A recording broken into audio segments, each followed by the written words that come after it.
Nona, Yaya, Abuela, Babushka, and Grandmere. These are some ways to say grandmother in different languages. I have a Lola. She is from the Philippines, and her story is worth retelling. My Lola was a baby during World War II in the Philippines. As stated in the World Book Encyclopedia, World War II killed more people, disturbed more lives, and probably had more far-reaching consequences than any other war in history.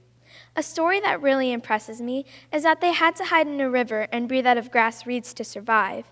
I can only imagine how scary this would have been. Thankfully, there were survivors, and one of them is very special to me, my Lola.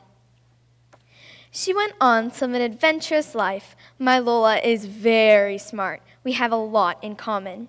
She was the valedictorian of her high school and was one of the few women to major in chemical engineering at her college. At 24, she left to America. She moved to New York City. Even though she's 4'11", she has a big, brave personality. She's tiny but mighty. When I think of my Lola's personality, a few things come to my mind. I know she must be very religious because whenever something stressful is going on, I hear her say, "Lord, give me strength."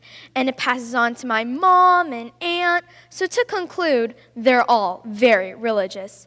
Her true personality, not at Sam's Club, is kind of like a drill sergeant. She gets up every morning at 5 o'clock, makes her cup of coffee, almost chokes taking her pills with a banana, then does her morning exercises. It's like a beautiful baby bird taking flight. And then Swiffers. My grandfather would say her two best friends are the Swiffer and the Dustbuster.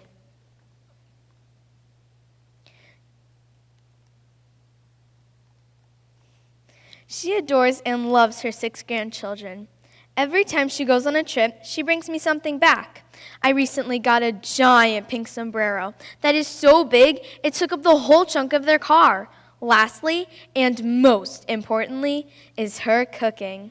She is an amazing chef. My taste buds scream, "Feed me!" when I go to her house. My favorite Filipino dishes she makes are lechon, which is pork with crunchy skin, and chicken adobo with a brown vinegar sauce. It makes my mouth water just thinking about it. My Lola is a wondrous person. I'm grateful she survived World War II and passed on her qualities to me. She is an amazing role model. My grandmother's story will live on.